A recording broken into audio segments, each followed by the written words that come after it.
नमस्कार मित्रांनो, 1947ची गोष्ट आहे.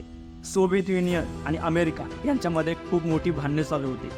महायुद्धाला दुसरे महायुद्ध 1945 आणि 1947ची ही गोष्ट आहे. म्हणजे फक्त आणि फक्त 2 वर्षांमध्ये जगामध्ये सर्वत्र जॉग्राफिकल इन्व्हायरमेंट चेंजेस चालू होते. आपल्या देशाचा एक तुकडा दुसऱ्या तुकड्यात मिसळत होता आणि ही गोष्ट आहे शीतयुद्धाची. नमस्कार, मी धनाजी पाटील, कोल्हापूर सिटी. तुम्ही पाहत आहात रिसर्च टीव्ही मराठी हिंदी. मराठी भाषेला पुढे घेऊन जाण्यासाठी, मराठीतील रिसर्च पुढे घेऊन जाण्यासाठी, मराठी माणसाला पुढे घेऊन जाण्यासाठी तुम्ही या चॅनलला नक्की सबस्क्राईब करू शकता. तुम्ही जर सायन्सची जाणकार असाल आणि इंटरेस्टेड असाल तर कृपया या चॅनलला सबस्क्राईब करून पुढे घेऊन चला. मी अशाच प्रकारचे रिसर्चच्या बद्दलचे व्हिडिओ बनवत राहतो. म्हणजेच कोल्ड वॉर. कोल्ड वॉर हे ज्यावेळी मोठे महायुद्ध 2 झालेत. 1914 साली पहिलं महायुद्ध चालू झालं होतं, जे 1918ला संपलं, आणि दुसरं जे 1939ला चालू झालं होतं ते 1945ला संपलं. परंतु त्यानंतर जगामध्ये वेपन, न्यूक्लिअर हत्यार किंवा बनवायला चालू झालं. त्यामध्येच जन्माला आले 2 मोठी राष्ट्र, एक अमेरिका आणि दुसरं सोव्हिएत युनियन. यामध्ये जी न्यूक्लिअर हत्यार वापरायला चालू होती ती फक्त आणि फक्त एका राष्ट्रावरून दुसऱ्या राष्ट्रावर टाकण्यासाठी, म्हणजेच एकावरून दुसऱ्याचा नाश करण्यासाठी. ही न्यूक्लिअर हत्यारं इतकी मोठी होती ज्याचा वापर दुसऱ्या महायुद्धामध्ये मोठ्या प्रमाणात केला गेला आणि लाखो करोडो लोकांचा जीव घेतला. आणि ज्यामध्ये किती मुली किंवा विधवा झाल्या, किती लहान मुलं आपल्या आईवडिलांना गमावून बसली. ह्या दुसऱ्या महायुद्धाचा जो अल्फ्रेड नोबेल यांनी जो बनवलं होतं त्याचा वापर खूप सारा मोठा झाला होता. यावर एक मूवीसुद्धा आली होती ओपनहायमरची. ती तुम्ही पाहिली आहे का नाही आय डोंट नो, पण त्यामध्ये खूप साऱ्या गोष्टी ओपनहायमरच्या रिलीज किंवा त्याच्या दाखवल्या जो रिअल लाईफशी कनेक्ट करतो. हे सगळं चालूच होतं. परंतु 1955 साली अमेरिकेने पहिल्यांदा सगळ्या जगाला सांगितलं की आम्ही इंटरनॅशनल लेवलला आम्ही स्वतःचे सॅटेलाईट, जे आर्टिफिशियल सॅटेलाईट आहेत ते सोडणार आहे. Its meaning is not governed by the efforts of others. We go into space. आणि हे सगळं ऐकल्यानंतर सोव्हिएत युनियन, जे त्यांचं मित्र राष्ट्र जी दुसरी होते, आणि शत्रू राष्ट्र हे सोव्हिएत युनियन अमेरिकेचे होते आणि अमेरिके वाईस वर्सा एकमेकांची शत्रू राष्ट्र होती.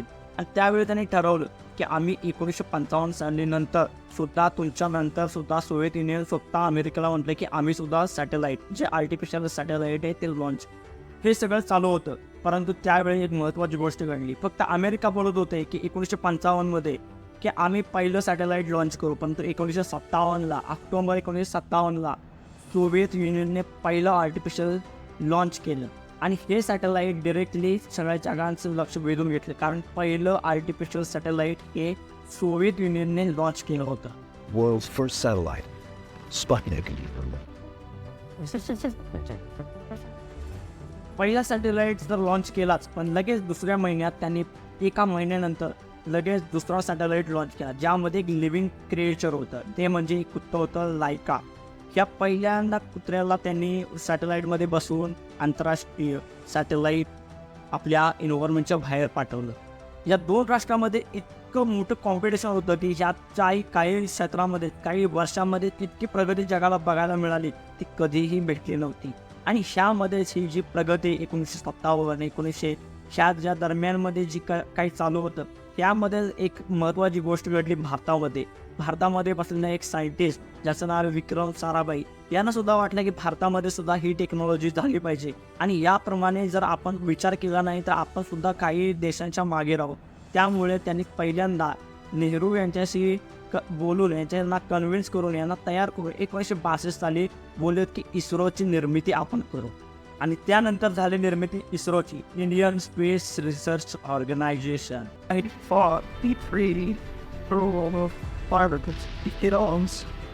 India is aiming to become the 4th space agency to reach the mythical sphere. 1000 से भी ज्यादा लोगों का इसरो संगठन है. इसे पूरी तरह से भारतीय संगठन कह सकते हैं. 1979, SLU-3 satellite launch vehicle.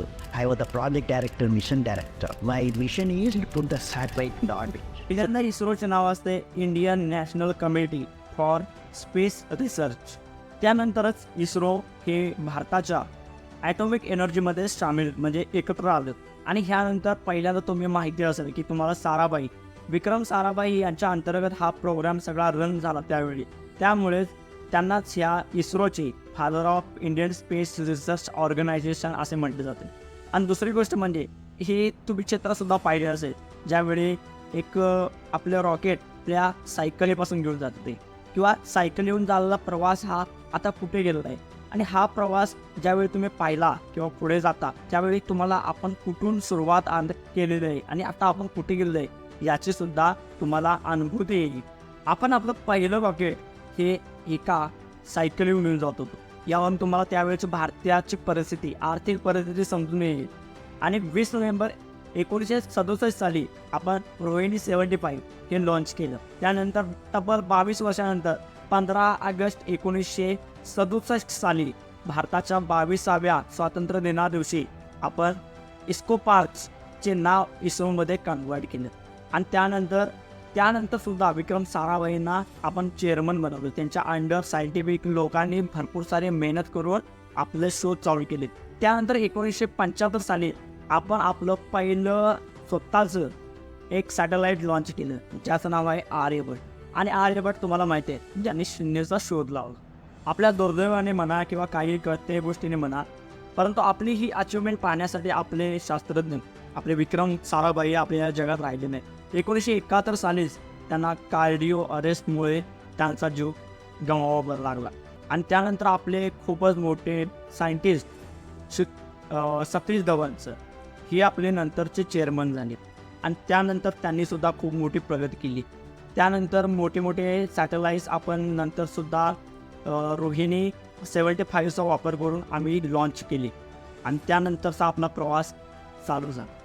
त्यानंतर आपण सतीश धवन सरांच्या अंडर भरपूर साऱ्या सॅटेलाईट लॉन्च व्हेकल्सच्यावर काम करायला लागलो. जसं की ॲग्युमेंटेड सॅटेलाईट लॉन्च व्हेकल असेल किंवा पोलार सॅटेलाईट लॉन्च व्हेकल असेल, त्याचप्रमाणे जो सिंक्रोनॉजिकल सॅटेलाईट लॉन्च व्हेकल असेल, या व्हेकलवर आपण काम करायला चालू केले आणि एकदम यशस्वीरित्या पारसुद्धा पाडले.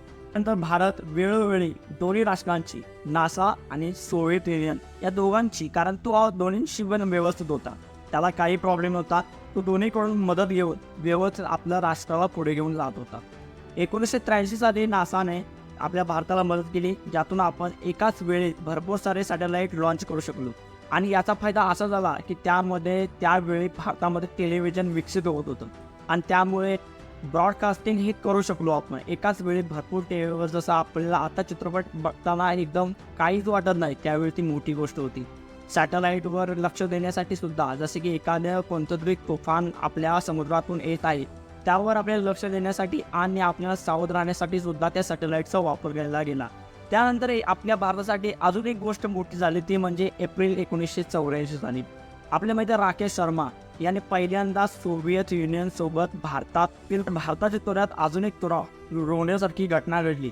एप्रिल 1984 रोजी राकेश शर्मा जे आपले भारतीय आहेत त्या सोव्हिएत युनियनच्या विमानामध्ये बसून किंवा त्या लॉन्च होणाऱ्या सॅटेलाईटमधून होऊन ते डिरेक्टली पहिले भारतीय झाले जे आपल्या अंतरिक्षात आतापर्यंत गेलेले व्यक्ती आहेत.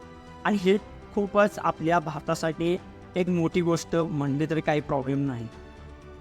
त्यानंतर काय, भारतामध्ये इस्रो पूर्णपणे पेटून उठले होते. 2008 साली आपण चंद्रयान 1 लॉन्च केलं, जे सक्सेसफुली चंद्रावर जाऊन थांबलं आणि चंद्रावर ते आता रिसर्च सुद्धा करत आहे. आणि 2008 साली ते जे गेलो त्यामुळे पूर्ण जगाला समजलं की भारत हा देश सुद्धा असा आहे जो रिसर्च सेंटरमध्ये किंवा स्पेस रिसर्चमध्ये एक मोठं नाव आहे.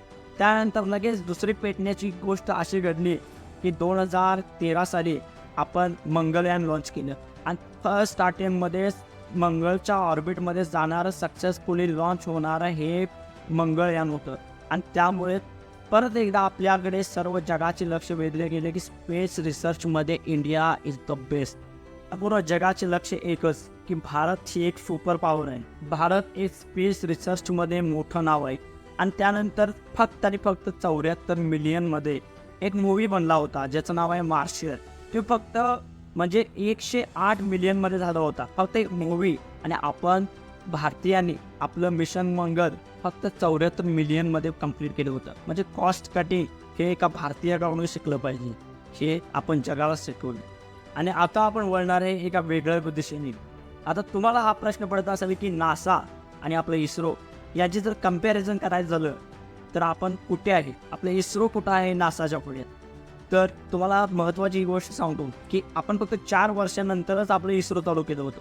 1958 साली हे पहिल्यांदा नासा चालू झालं होतं आणि त्यानंतर 4 वर्षानंतर आपण चालू केलं. परंतु एक महत्त्वाची गोष्ट म्हणजे नासाने या अगोदर हजारापेक्षा जास्त रिसर्च आणि भरपूर साऱ्या गोष्टी करून बसलेले आहेत. आणि सगळ्यात मोठं मिशन त्यांचं कोणतं असेल तर 1969 सालचं मानवाला चंद्रावर पाठवण्याचं, जे तुम्हाला सगळ्यांना माहिती आहे की चंद्रावर जाणारा पहिला माणूस हा नील आर्मस्ट्रॉंग नासाचा होता, अमेरिकेचा होता. नासाच्या सांगण्यासारख्या गोष्टी भरपूर आहे, परंतु महत्त्वाची गोष्ट ही की त्याने पहिल्यांदा आपल्या मंगळ ग्रहावर पाण्याचा शोध लावला. दुसरी गोष्ट म्हणजे इंटरनॅशनल स्पेस स्टेशन, जे आता आपल्या पृथ्वीच्या वर आतासुद्धा फिरते आणि ते 16 चक्कर मारत असतं एका दिवसातून. आपल्याला तिथे 16 वेळा सूर्य बुडलेला आणि 16 वेळा सूर्य उगवलेला दिसतो. आणि तिसरी गोष्ट म्हणजे छोटे छोटे जे ग्रह आहेत ना, जे लांब आहेत, आपल्याला माहीत नाही, आपल्याला हे जाणून घ्यायचं असते की तिथे जीवन अस्तित्वात असतं का नाही, ह्या गोष्टीसुद्धा आपल्या नासाने आपल्याला दिल्या आहेत. मग महत्त्वाचा प्रश्न हा आहे की नासा हे जगात एवढं मोठं कसं झालं, त्यांचे काय कारणे आहेत, आपण मागं का राहिलो. तर याचं महत्त्वाचं कारण पहिलं हे आहे की तुम्हाला पहिल्यांदाच सांगितलं होतं सोव्हिएत युनियन आणि अमेरिका यांच्यामध्ये शीतयुद्ध चालू झालं आणि यांच्या ह्या रेसमध्ये स्वतःला कसं मोठं करता येईल, कसं प्रूव्ह करता येईल, ह्या गोष्टीसाठी अतोनात कष्ट घेऊन नासा एवढा मोठं झालं. दुसरं कारण म्हणजे त्यांचं पहिलंच मिशन हे आहे की आपली माणसाची प्रेझेन्स आंतरराष्ट्रीय अंतरिक्षमध्ये जास्तीत जास्त वाढवायची. आपला शोध हा वरती जावा पाहिजे, जमिनीपेक्षा ते जास्तीत जास्त वरती आकाशाला महत्त्व देतात. आणि दुसरी त्यातली गोष्ट म्हणजे माणसाचे नॉलेज वाढवणे, माणसाच्या बुद्धीचा अजून विकास करून माणसाची जी मेंटल पॉवर आहे ती अजून वाढवायची. ह्या सगळ्या गोष्टीमुळे ते स्वतः मोठे झालेच आणि त्याचप्रमाणे आपल्या जगाला महत्त्वाच्या गोष्टीसुद्धा देऊन जाते. आणि महत्त्वाची गोष्ट म्हणजे आपलं बजेट. आपल्या इस्रोचे बजेट आणि नासाचे बजेट ह्यामध्ये जमीन आसमानचा फरक आहे. जिथे जवळपास $24 बिलियन एवढा खर्च नासा करतं, आपल्या DOS म्हणजे डिपार्टमेंट ऑफ स्पेसमध्ये आपल्याला भेटतात 1.7 बिलियन. आणि DOSची एक शाखा फक्त इस्रो आहे आणि त्यांना किती भेटत असेल याचा विचार करा. जवळपास 18% जास्त पैसा हा नासा आपल्या रिसर्चवर करतो आणि तोच इतका कमी आपण आपल्या इस्रोवर करत असतो. म्हणून आपली इस्रो थोडीफार पैशावरने मागे आहे. आता एकंदरीत जर सगळा विचार केला, सगळा रिसर्च केला तर नासा हे ऑब्व्हियसली आपल्या इस्रोपेक्षा खूप मोठे. त्यांचं इन्फ्रास्ट्रक्चर एवढ्या मोठ्या खर्चामुळे 100% मोठंच असणार. परंतु आपले इस्रोसुद्धा कमी नाही. आपल्या इस्रोने एकदम कमी खर्चामध्ये मंगळयान पार पाडलं. आपल्या त्याचप्रमाणे जसे दुसरे एक त्यांचं एक ग्रह आहे म्हणजे आपल्या सूर्यमालेत त्यांनी पहिल्यांदा एंटर करण्याचा प्रयत्न केला, ज्यामध्ये 2005 रोजी त्यांनी स्टेरिओ लॉन्च केलं, ज्याचं बजेट होतं 550 मिलियन. आणि आपला भारतसुद्धा हीच गोष्ट काय बघतोय, आदित्य L1 घेऊन जो चंद्रावर जाणार आहे, सूर्यावर जाणार आहे, ज्याचं बजेट फक्त आणि फक्त 55 मिलियन इतकं आहे. म्हणजे जवळपास 100%मध्ये 50%च फक्त आपण तो खर्च करून सूर्यावर जाणार आहोत. म्हणजे ही खरोखर मोठी गोष्ट आहे. ह्यावेळी महत्त्वाची आपली 3 मिशनं होती. पहिलं मिशन म्हणजे चंद्रयान 3 आता कंप्लीट झालं, परंतु महत्त्वाची 2 मिशन राहिले. म्हणजे पहिलं म्हणजे गगनयान आणि दुसरं म्हणजे आदित्य L1. गगनयान हे चंद्रावर जाणार आहे आपल्याला माणूस घेऊन आणि यासाठी सोव्हिएत युनियनमध्ये आपल्याला ट्रेनिंग द्यायला सुद्धा चालू आहे. दुसरी गोष्ट म्हणजे आदित्य L1 सुद्धा ह्या वर्षी 2023 मध्येच लॉन्च होणार आहे, जे चंद्रावर म्हणजे सूर्याला जाणार आहे सूर्याचा रिसर्च करण्यासाठी की तिथं नेमकं काय घडतं. सगळ्यात मोठं मिशन म्हणजे चंद्रयान 3 तर झालेलं आहे. दुसरी गोष्ट म्हणजे गगनयान आणि तिसरी गोष्ट म्हणजे आदित्य L1. महत्त्वाचं मिशन यामधलं एक आहे ज्याचं नाव आहे गगनयान. आणि हे गगनयान असणार आहे त्यामुळे माणूस चंद्रावर जाणार आहे. पहिल्यांदा भारतीय कोणतरी चंद्रावर जाणार आहे आणि ही खूप मोठी गोष्ट असणार आहे. आणि याबद्दलचं रिसर्च मी नंतर बनवेलच, परंतु स्टे ट्यून ह्या चॅनलला खरोखर सबस्क्राईब करा, आपण ते सुद्धा बनवू. ह्यामध्ये पूर्णपणे गगनयानमध्ये आपण संपूर्ण टेक्नॉलॉजी भारतीय वापरतोय. प्रत्येक गोष्टीपासून एखादा पार्ट असेल, मिशनमध्ये असेल, रॉकेट असेल, लॉन्चर असेल, रोवर, कोणत्याही गोष्टी ज्या आतमध्ये बसण्याच्या गोष्टी असेल, सगळ्या गोष्टी आपण भारतीय बनवतोय. आणि दुसरी गोष्ट अशी, फक्त आपला प्रॉब्लेम येणार आहे जो स्पेसमधला जो शूट असतो त्याची टेक्नॉलॉजी कदाचित आपल्याकडे कमी आहे, आणि त्याची टेक्नॉलॉजी आपण विकसित करण्यासाठी अमेरिकेची किंवा सोव्हिएत युनियनची मदत 100% घ्यावी लागणार आहे. आणि त्यामध्ये जी ट्रेनिंग आहे ते स्पेस सूट ट्रेनिंग जे आहे जे आता आपल्याला आहे त्यासाठी अगोदर आपण 4 माणसं तर पाठवलेली आहेत गेल्या वर्षीच. आता 1 वर्ष कंप्लीट झालं आणि त्यामध्ये रशियाचे जे रॉसकॉस्मोस हे ट्रेनिंग सेंटर आहे तिथून आपण त्यांना ट्रेनिंग प्रोव्हाइड करतोय. ह्यावेळी एक महत्त्वाची गोष्ट अशी आहे की गगनयानमध्ये पहिल्यांदा कोण तरी भारतीय स्पेसमध्ये जाणार आहे. आणि तुम्हाला वाटत असेल की राकेश शर्मा हे आपलेच होते, परंतु ते सोव्हिएत युनियनच्या स्पेसमधून म्हणजे रॉकेटमधून बसवून वरती गेले होते. परंतु महत्त्वाची गोष्ट आहे की इथे सगळी टेक्नॉलॉजी ही भारताची असणार आहे, सगळ्या गोष्टी भारताच्या असणार आहेत आणि व्यक्तीसुद्धा भारतातून लॉन्च होणार आहे. त्यामुळे पूर्णपणे भारतीय होईल. आणि दुसरी गोष्ट अशी की कल्पना चावलाबद्दल तुम्ही विचार करत असत, त्यांचा जन्म कर्नालमध्ये भारतामध्ये झाला होता, पण त्यांच्याकडे सिटिझनशिप भारताची नव्हती, त्यामुळे ते अमेरिकनच आहेत आणि कल्पना चावला हे अमेरिकेतूनच कन्सिडर केल्या जातात. आणि तिसरी गोष्ट अशी की आपलं जे गगनयान आता होणार आहे ते 2023-24ला होणार आहे, कारण 23मध्ये सेफ्टीसाठी फक्त आपण पाठवणार आहे मॅन विरहित, म्हणजे मॅन नसणार आहे, त्यामध्ये कोणताही माणूस असणार आहे. 2024ला व्यवस्थित झाल्यानंतर आपण त्यामध्ये माणूस तर अशा प्रकारे. तर महत्त्वाची गोष्ट म्हणजे आपण अशा भरपूर साऱ्या गोष्टी आता बनवत चाललो आहे. त्यानंतर शुक्रयान 1, त्यानंतर आदित्य L1चे बजेट 380-390 कोटी एवढे ठेवले आहे. त्यानंतर हे टाईम्समध्ये जर पुढे जायचं म्हटलं तर आपल्याला मंगळयान 2 सुद्धा आपण त्यावर काम करत आहोत. आणि त्यानंतर सुद्धा टाईमवर अजून पुढे जायचे म्हटले तर 2029-30च्या आसपास आपण स्वतःचं स्पेस स्टेशन सुद्धा, जसं आंतरराष्ट्रीय स्पेस स्टेशनचा उल्लेख मी मागे केला त्याचप्रमाणे आपण जे आपलं स्वतःचं भारतीयांचं स्पेस स्टेशन सुद्धा बनवायचे मागं लागलो आहे. त्याचा उल्लेख सुद्धा त्यांच्या शास्त्रज्ञांनी दाखवले यांनी बनवलं आहे किंवा चालू आहे. त्यामुळे आपण खरोखरच जगाच्या पुढे किती जातोय आता हे राहिलेलं नाही, कारण जगालाच वाटतंय की भारत आता पुढे चाललाय. आपण फक्त मानव जातीचे कशा प्रकारचे भले होईल याच्याच फक्त मागं लागलो. आता टाईममध्ये जरा मागं जाऊया. युद्ध चालू आहे, पहिलं महायुद्ध चालू आहे, दुसरं महायुद्ध चालू आहे आणि कोल्ड वॉर हे चालू आहे.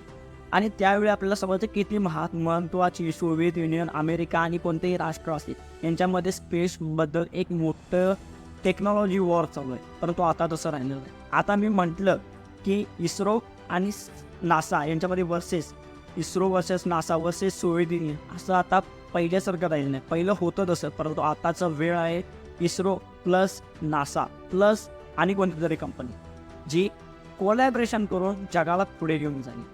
मानवजात त्यावेळी सक्सेसफुल होऊ शकते ज्यावेळी आपण एकमेकांचे पैसे वाचवायचा प्रयत्न करू, ज्यावेळी आपण एकमेकांची टेक्नॉलॉजी शेअर करू, आपण ज्यावेळी एकमेकांचे नॉलेज शेअर करू, एकमेकांना पुढे जाण्यासाठी आपण मदत करू. फक्त माझ्या देशाचे, माझ्या सोसायटीचे भले न करता आपण आपल्या पूर्ण जगाचे एकत्र येऊन कसे भले करेल हा ज्यावेळी विचार होईल किंवा आत्तासुद्धा होतोय, आपलं कोलॅबरेशन चालू आहे आणि ह्यामुळेच आपण पुढे जाऊ शकतो. दुसरी गोष्ट अशी की आम्ही ज्यावेळी पहिल्यांदा तुम्हाला एका युद्धाला सांगितलं होतं सोव्हिएत युनियन वर्सेस अमेरिका, ते सुद्धा जुलै 1975 साली बंद झालं आणि ह्या 2 राष्ट्र सोव्हिएत युनियन आणि अमेरिका एकत्र येऊन कोलॅबरेशन. आणि जुलै 1975 साली या सगळ्या स्पेस रिसर्चचा किंवा स्पेसमध्ये जे कॉम्पिटिशन होतं त्याची शून्य झालं. म्हणजे कोलॅबरेशन चालू झालं आणि त्यांची वॉर, जे स्पेस वॉर होतं ते कमी झालं आणि याची सोव्हिएत युनियन आणि अमेरिका यांची एक प्रकारे एकजूट होऊन हे वॉर संपलं आणि आता कोलॅबरेशनमध्ये आहे. व्हिडिओ आवडला असेल तर नक्की लाईक करा. लाईक केल्यामुळे जरा व्हायरल होण्याचे चान्सेस जास्त असतात. दुसरी गोष्ट म्हणजे या व्हिडिओमध्ये तुम्हाला आवडलेला भाग किंवा कोणत्या गोष्टी मला सुधारायला हव्यात त्यासाठी कमेंट करा. आणि स्पेसबद्दल तुम्ही जर खरोखर जाणकार आहात, इंटरेस्टेड आहात तर खरोखर चॅनलला सबस्क्राईब करा, जेणेकरून मला मोटिवेशन मिळून मी भरपूर सारे व्हिडिओ अजून जनरेट करू शकतो. आणि व्हिडिओ जर आवडला असेल तर तुमचा कोणताही मित्र असेल त्याला शेअर करा. अशाच प्रकारचे व्हिडिओ मी चंद्रयान 3 वर सुद्धा सिक्रेट्स बनवला आहे, ते पाहू शकता. चॅनलला सबस्क्राईब करा. लवकरच भेटू.